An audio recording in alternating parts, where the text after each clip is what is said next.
Buenas noches, Lusto. ¿Qué tal? ¿Cómo estás, Nico? Bien. ¿Esto es una hiperinflación? A ver, primero déjame decir lo siguiente. Sí. Hablabas de angustia. Hoy la angustia más grande es la de, no sé, los padres, no sé si tiene mujer, hijos, amigos, familiares del policía que fue muerto, y hay otro herido, cuya familia estará en la misma situación, así que primero el acompañamiento a ellos. Después hay una angustia generalizada por el futuro. ¿Esto es una hiper? No, esto no es una hiper, pero es probable que en algún momento tengamos inflación mensual de 2 dígitos a este ritmo, ¿no? Vos hablabas de angustia e incertidumbre. Los argentinos ya veníamos con un nivel de inflación del 5% mensual, quiere decir que de un mes al otro podés comprar 5% menos de cosas. Eso generaba más pobreza. Más pobreza es gente que tiene que optar entre hacer una cosa u otra porque no le alcanza para lo mínimo, para lo indispensable. Es decir, si tiene que comprar un remedio, come menos proteína. Si tiene que comprar un abrigo al hijo... Trabaja, ¿no? Si tiene que comprar un abrigo al hijo, no puede cargarle crédito al celular. Eso es. 40% de la población en esa circunstancia, es 50% de los chicos. Entonces ya veníamos con ese nivel de angustia. No sabemos, producto de cómo toma decisiones o cómo no toma decisiones el gobierno, cómo es la resolución de las tarifas. No sabemos cuándo vamos a pagar, el mes que viene, el otro, no sabemos. Sabemos que el presidente y la vice se llevan tan mal que no pueden coordinar una sola acción, ni siquiera, y necesitan 30 horas para nombrar un reemplazante a Guzmán. Y en el medio de todo eso, ¿sí?, hay 2 elementos adicionales. El primero es, ya teníamos restricción de importaciones porque no hay dólares. Eso genera, como muchas de las cosas que producimos o que consumimos tienen un componente importado, yo te cierro la capacidad de importar, lo que pasa es que las cosas se vuelven más caras, entonces ya tenés más inflación sobre eso. Y ahora yo estaba viendo, el dólar el 1 de junio, es decir, hace un mes, valía 202. Hoy cerró a 252. Sí. El viernes que habló Cristina de Festival de Importaciones, no en su última locución, que fue terrible, sino en la anterior, valía 222. Bueno, desde hace un mes para acá subió 25%. Y eso se va a ver reflejado por la incertidumbre en un montón de precios. ¿Por qué? Vos recién mencionabas que algunos subieron los precios. ¿Qué le pasa al que tiene mercadería que tiene que vender? No sabe a cuánto la va a volver a comprar. Claro. Entonces vos la compraste a 20 para venderlo a 30. Pero si la vendés a 30 y te la traen a 35, perdiste plata y no podés reponer. Sí. Entonces, ¿qué empezó a hacer el comerciante, la pyme? O no te vendo, o te vendo muchísimo más caro porque me cubro la incertidumbre. Y eso es otra vez más precio, más inflación, más pobreza. Y ese es el estado de ánimo en el que estamos viviendo. Incluso pymes que no pueden producir porque no pueden importar los insumos. Importar los insumos. O que no saben a cuánto lo van a tener que importar. Entonces, eso es esta economía que está trabada. Ahí yo la escuchaba a la ministra recién, cuando le hablan de la inflación. A ver, Argentina es un país que ha tenido inflación durante mucho tiempo, sí. Pero la reintroducción del problema de la inflación en la Argentina es del kirchnerismo. Ella dijo que es del macrismo. Bueno, vamos a los números. Tuvimos una década entera con casi 0 inflación en la década de la convertibilidad. De hecho, terminamos con deflación porque terminamos con una depresión económica. Pero teníamos deflación, los precios caían. ¿Sí? Asume Néstor Kirchner. En el 2003 la inflación fue 4,6%, en el 2004 fue 6,4%. En el 2005, que todavía estaba Lavagna, a mí recuerdo porque Lavagna me invitaba a las reuniones de gabinete de él. Estaban preocupados porque podía llegar al 10%. Con el INDEC midiendo Con el INDEC bien. todavía midiendo bien. Después ya vino la intervención del INDEC, después vino la negación, que ahora Cristina reconoce cuánto era la inflación en cada discurso. Y ahora tenemos una inflación que... Es delirante. Es probable que llegue... inflación, ¿no? Es probable que llegue a 3 dígitos. Ya no sabemos cómo llamarla. ¿Cuáles son los estadios de la inflación? Primer estadio de la inflación es tan baja que no me preocupa ni la tomo en cuenta para tomar decisiones. El segundo es, periódicamente tengo que revisar mis decisiones. Mes a mes, con la inflación, semestralmente, los alquileres, como lo quieras llamar. Hiperinflación es cuando colapsa eso en un día. Yo tengo que, apenas recibo plata, tengo que tomar una decisión porque si no se acaba. Entonces, estamos lejos de eso, sí, desde el punto de vista de las condiciones objetivas. Pero eso ocurre cuando tenés, cuando hay hiper, cuando vos tenés una inflación en curso muy alta, una señal de que el futuro es distinto, una mega devaluación y la licuación del poder político. ¿Eso puede ocurrir en la Argentina? lamentablemente tenemos que decir que no es que existe cero probabilidad de ese escenario, lamentablemente, porque es... El poder político se está licuando cada día más, ¿no? Bueno, es... Del presidente y de la vice. Esto es una opinión, si querés, personal Yo lo mía. comparto. Yo primero no distingo, no digo el gobierno de Cristina, este es el gobierno de los Fernández. Ella decidió cómo era este gobierno. Ella decidió y ella decide además las dificultades que tiene el gobierno todos los días. Claro, es un gobierno caníbal, ¿no? A Guzmán... Sí, es Cristina, un gobierno más que caníbal, se autofagocita, digamos. Sí. ¿Sí? Porque se come a los funcionarios, pero se come a sí mismo. Y yo creo que ella es una dirigente devaluada. Porque tiene cada vez menos... Tiene más repercusión para hacer daño dentro de su propio espacio. Y como persigue un fin electoral, no tiene ningún empacho en dañar al resto de la sociedad para perseguir su fin electoral. Claro. Pero en términos de su volumen real, está devaluada. A ver, ¿y Batakis puede solucionar esto? ¿Usted la conoce?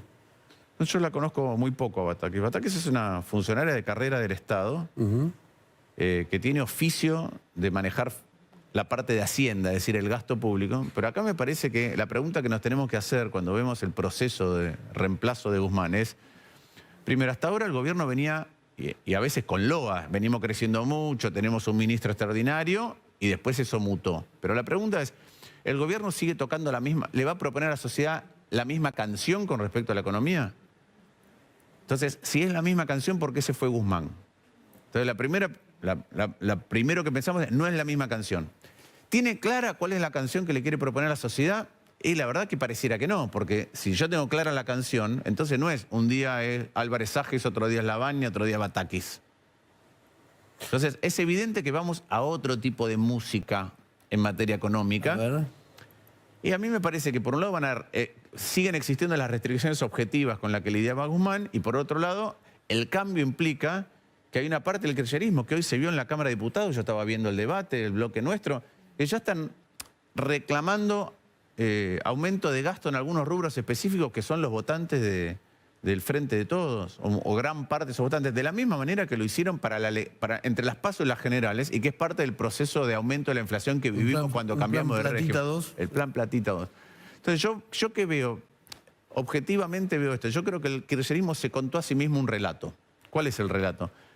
Nosotros agarramos un país devastado, que no crecía, que estaba en la crisis y lo llevamos a su esplendor. Cuando vos mirás los números, eso no es cierto. Cuando asumió... Eso no lo puede creer nadie que camine una cuadra en la calle. Está bien, pero cuando no digo el kirchnerismo ahora, digo el kirchnerismo del 2003. ¿Por qué? Cuando el kirchnerismo asumió en el 2003, Kirchner asume en mayo del 2003. Enero a mayo, la economía argentina venía creciendo al 10% anual con 5% de inflación. Dualde, ¿no? Eso no existió para él. Tenías superávit fiscal de 3 puntos, superávit de la balanza energética. Acumulabas dólares tan rápido que en el 2005 decidiste que le pagabas al Fondo Monetario 9.800 millones de dólares. Te sobraban los dólares, te salían por las orejas. ¿Qué logró el kirchnerismo después de 12 años de gestión? Déficit, cepo porque no había dólares, déficit de la balanza energética, cero crecimiento y la inflación que pasó del 5% al 35%. Entonces... Obra pública muy cara y con corrupción, ¿no? Eso también... Bueno, Debido tuvo 150.000 millones de dólares administrados en el total de sus mandatos.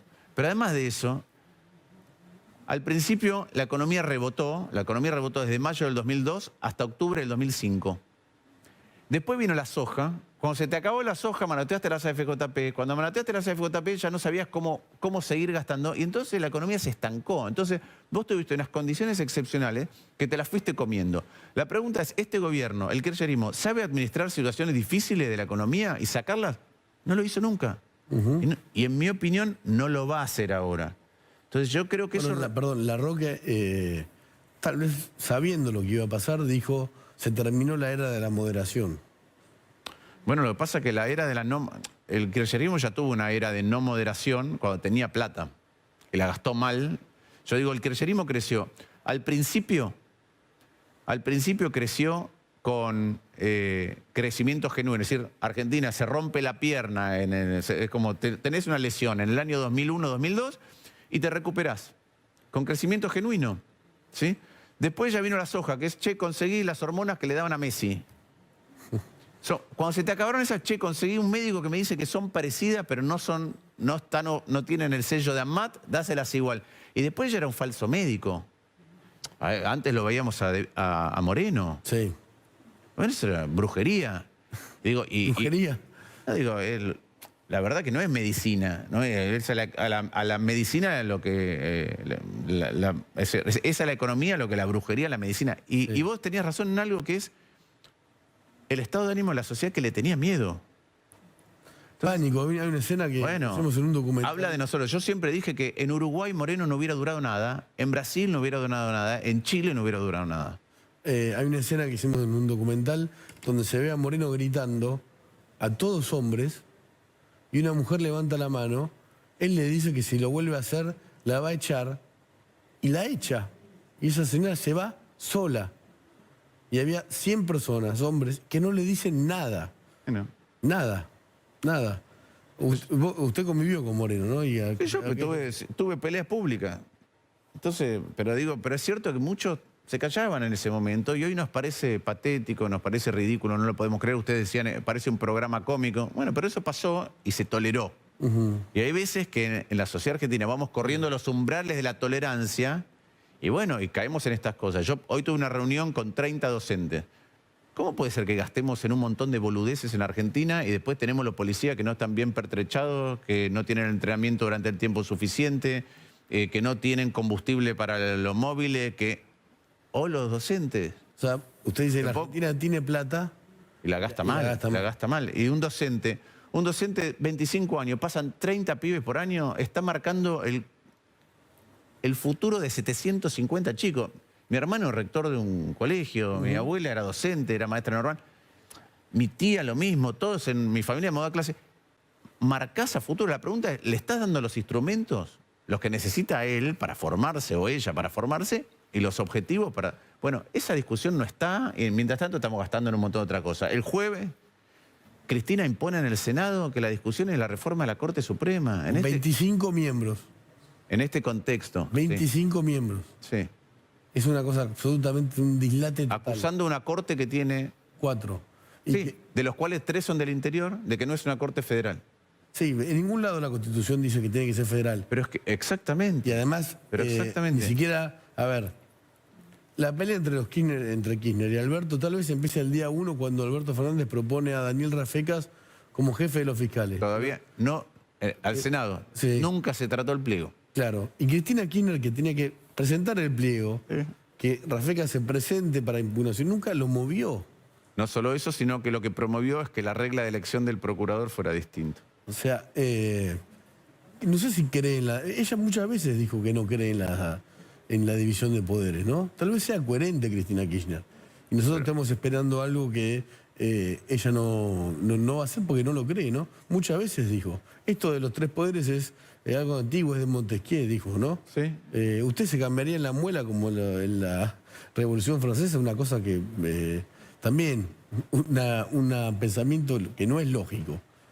Y que todo tiene que tener el color que son de las democracias populares o de los gobiernos populares democráticos que se transforman poco a poco en autocracias de distinto tipo y de distinta magnitud, intensidad, gravedad. El concepto es ese, al final la mayoría siempre tiene razón. Entonces la mayoría tiene la potestad, la capacidad, casi la obligación de que todas las instituciones respondan a la mayoría cuando en general... Cuando el concepto que tenemos de democracia es todo lo contrario. Lo que tenemos es un sistema que tiene suficiente cantidad de controles y balances para proteger a las minorías. Y además hay algo más allá de lo institucionalista, que es, si yo tengo mayoría y hago lo que quiero, cuando pierdo la mayoría viene otro y hace lo que quiere. Y deshace todo lo que yo hice. Entonces no hay construcción posible que mejore lo que nos ocurre a largo plazo. Y de hecho, no sé, yo estuve en Irlanda hace poco y tuve una cena con gente que... Con Bono, ¿no? Sí. Pero no importa. Ahora cuénteme eso, ¿no? Pero había gente, incluyendo el que estaban contando cómo había sido su vida.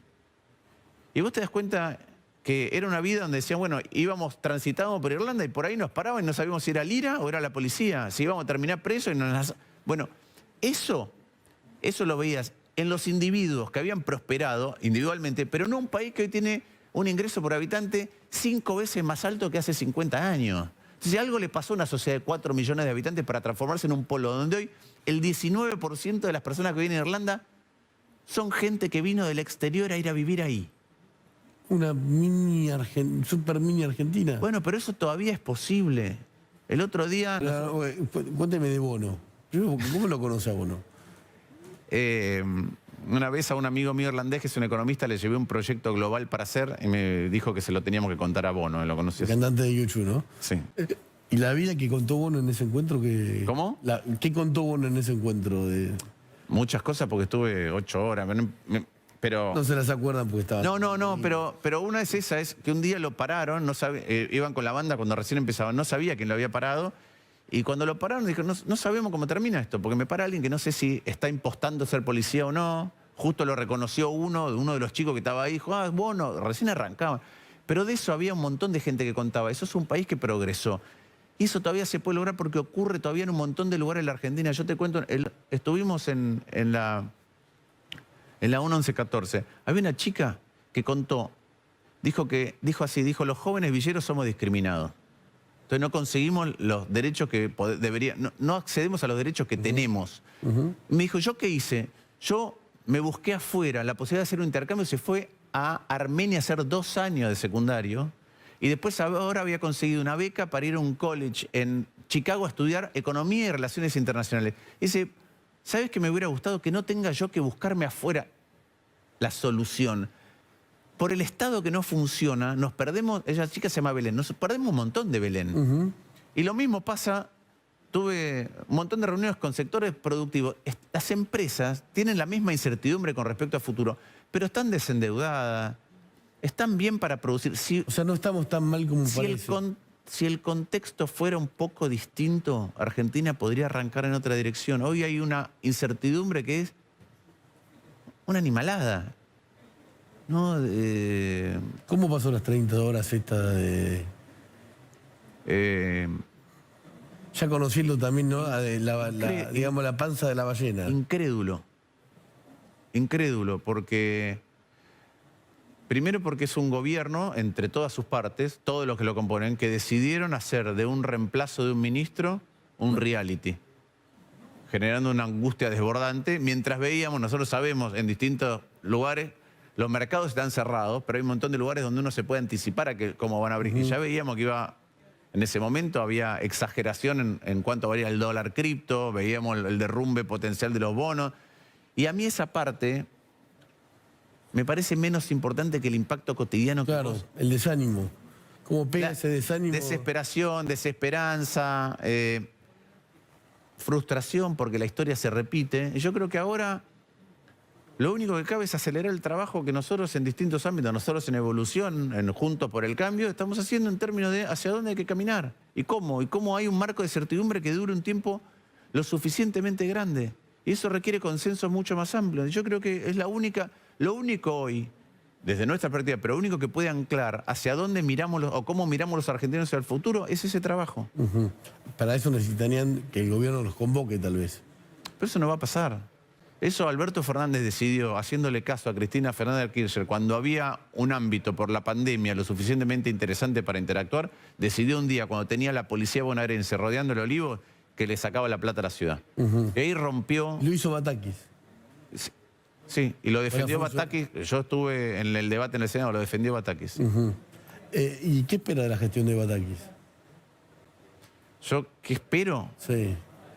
Yo tengo expectativas muy acotadas, como ya te expliqué, porque es un tema de cómo este gobierno, pero ya antes, en situaciones adversas, el kirchnerismo lidia con los problemas. Una suerte de, yo llamo ducha de los 3 chiflados. Cada vez se encierra más en un lugar hasta que hay la ducha colapsa. La ducha pierde agua, van poniendo caños y terminan encerrados adentro. O sea que no tengo alta expectativa. Me encantaría que sea capaz de resolver el problema, que es que pueda hacer una ministra que congenie, porque es evidente que Cristina vetó a un montón de otros y decidió por ella. Entonces Cristina tampoco se puede desentender de Bataque. No, la crisis es de Cristina. Pero la crisis además, es de Cristina. Entonces, cada vez ocupa más lugar la Cámpora. Está en el poder.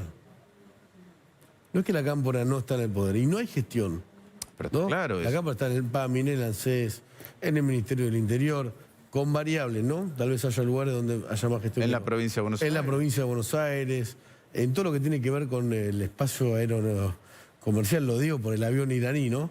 Entre otras cosas. Y hay ideas. Es que vuelvo a esto de... El kirchnerismo a través del tiempo, las mejoras que hizo no requieren gestión. Por ejemplo, hizo moratorias previsionales, en mi opinión, mal hechas, injustas para con el que aportó. Pero vos no tenés que gestionar una moratoria. Vos das un derecho y el día siguiente pagás de ANSES. El matrimonio igualitario es un gran avance, pero no tenés que gestionar, no es construir un hospital, no es hacer un gasoducto. No es... Está bien, pero nunca requirió gestión. La gestión era Moreno debido, no gestiona bien. No gestiona bien. Eso pasó hace mucho tiempo, ¿no? Moreno debido. La UH es lo mismo, Pero estaba hablando de cosas que de hace muchos pero años. nunca gestionó bien el kirchnerismo. Ahora estamos en 2022, ¿no? Y es peor. ¿Es peor que antes? ¿A vos qué te parece? Yo creo que volvió, yo lo veo en el Senado, volvió con soberbia porque Alberto Fernández nos dio cátedra de un montón de cosas durante un montón de tiempo. Todavía sigue diciendo que el problema es de crecimiento muy alto. Si vos escuchás, la propia Batakis, recién al hablar, le echaba la culpa de la inflación al gobierno de Macri. Sí. Entonces, la verdad es que me parece que no gestionan bien, que eso conlleva que las soluciones en un contexto difícil sean malas y además con soberbia. Seguimos hablando, es increíble, yo digo, los debates en el Senado no solamente llevan temas... 5 minutes. No sé si tenemos No, el pero audio. no solamente llevan temas mañana, el jueves, la Corte, sino que además siguen hablando de herencia cuando ya llevan casi 3 años de gobierno. Sí, no, por supuesto. Y para atrás son casi 20 años, ¿no? Bueno.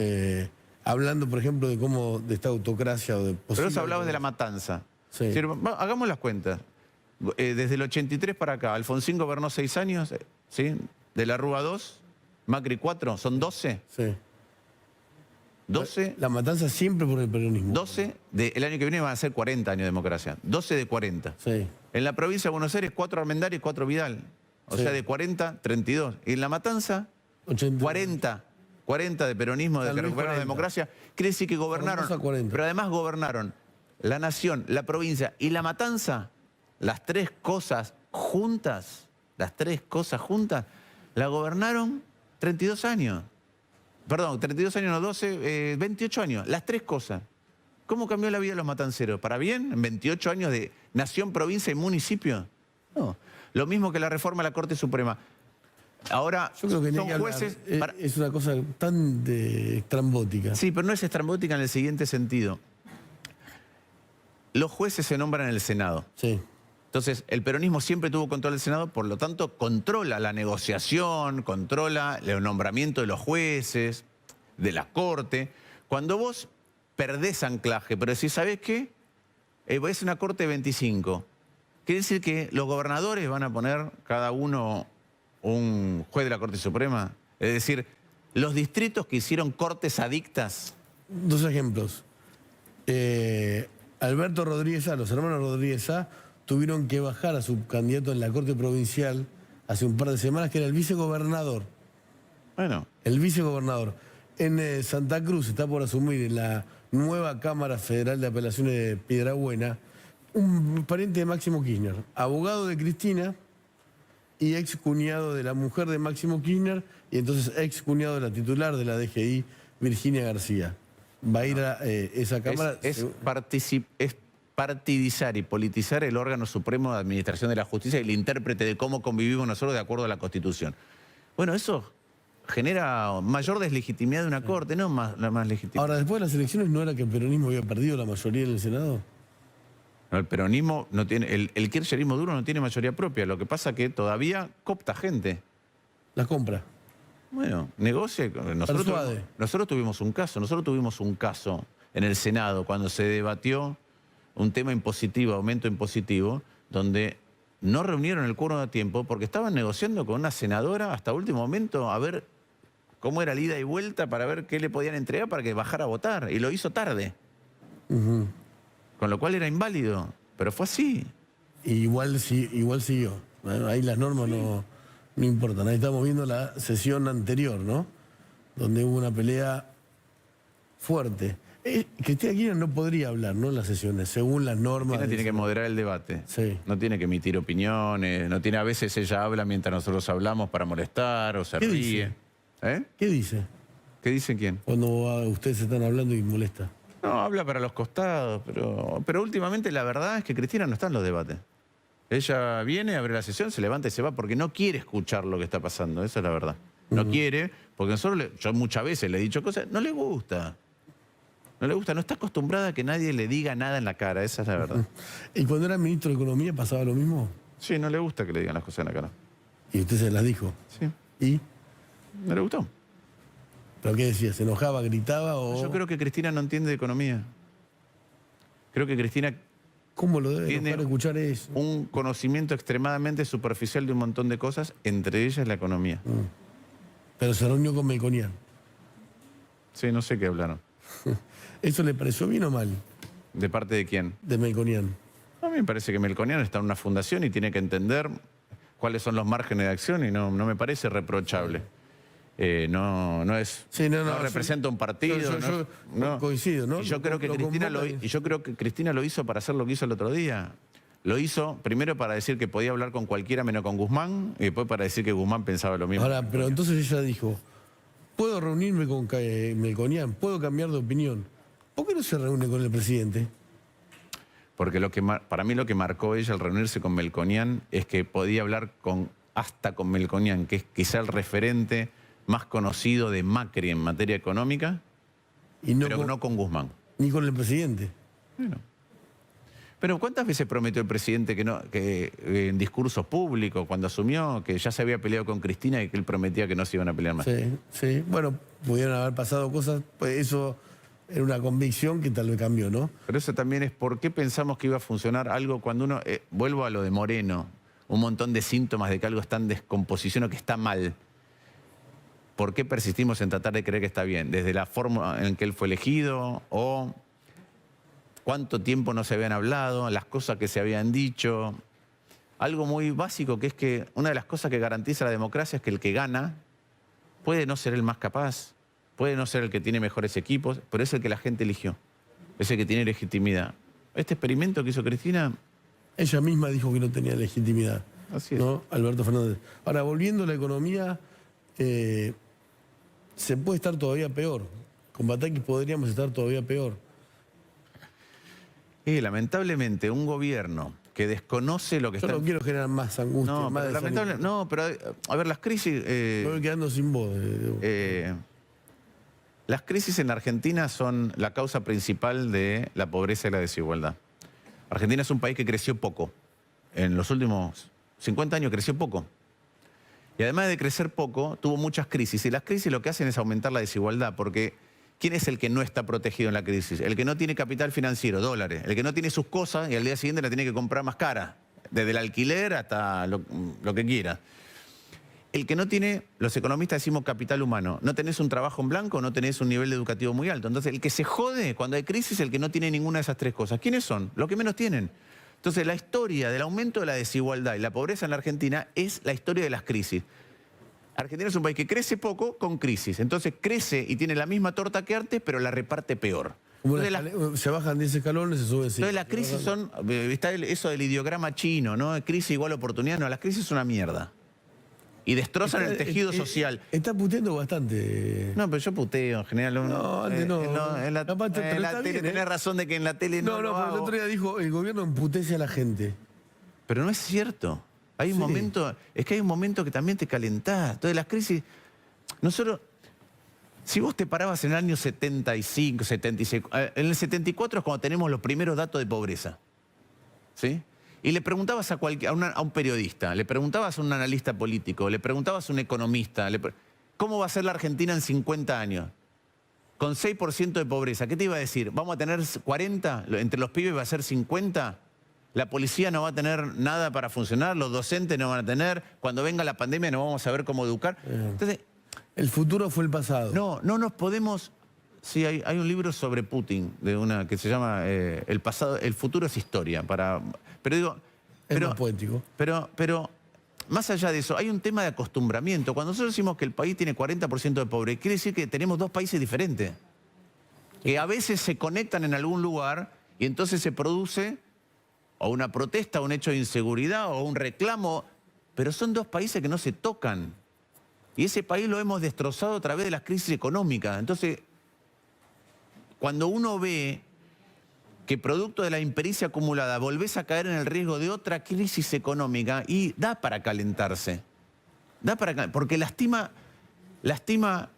el tejido social, lastima el tejido productivo, lastima la expectativa del futuro. ¿Y sabés a quién lastima? Yo a veces digo que, ¿vos viste el mapa político es, ahora los radicales decimos rojo, pero el mapa político en un momento lo pintaron celeste, amarillo, celeste. Hay algunos que son verdes, que se desloman, que es una pyme, que es el que hace 2 horas para venir a trabajar, el pibe que trabaja y va a una universidad del conurbano. Esos son verdes, que necesitas mostrarle que a eso el esfuerzo vale la pena. Y este es un Estado que administra tan mal que no resuelve lo social a pesar de que tiene más plata y tampoco genera un entorno productivo. Entonces a ese que quiere hacer el esfuerzo y lo hace, siente que por abajo otros reciben lo que él no tiene.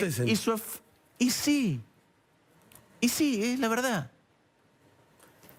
¿Se puede quedar para después del corte? Sí. Ya volvemos, ya.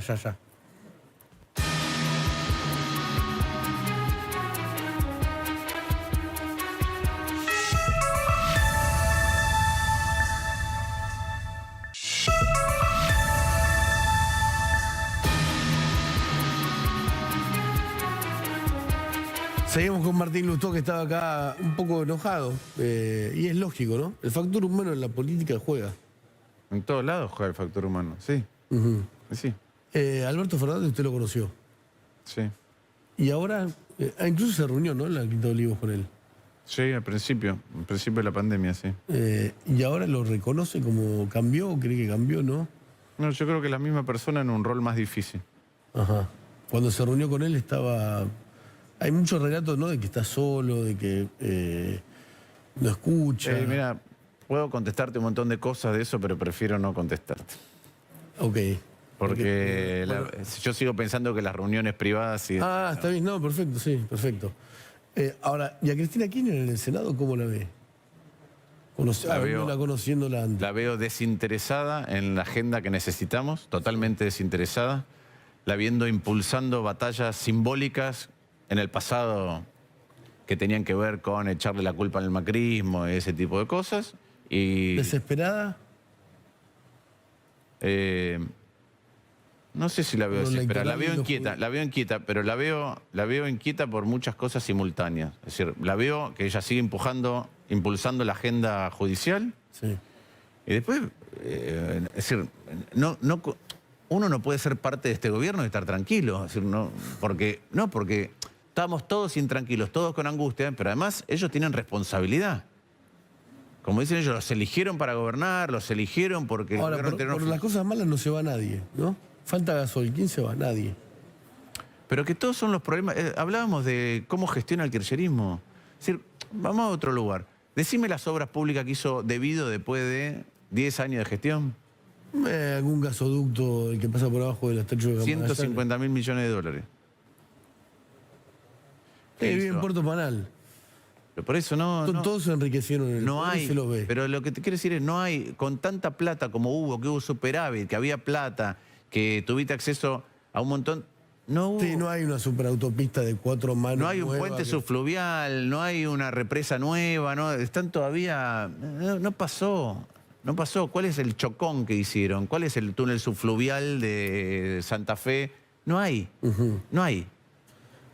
Entonces no tienen buena capacidad de gestión y con el viento a favor, ¿sí? Parecía que los resultados los conseguían por la acción del propio gobierno. En cuanto a los vientos se tornaron más complejos, todo fue cuesta arriba y ya no hubo crecimiento, y hubo más inflación, y hubo más tensiones, y hubo una agenda institucional que trataba de reemplazar eso. Bueno, esto a mí me parece que estamos en esa circunstancia.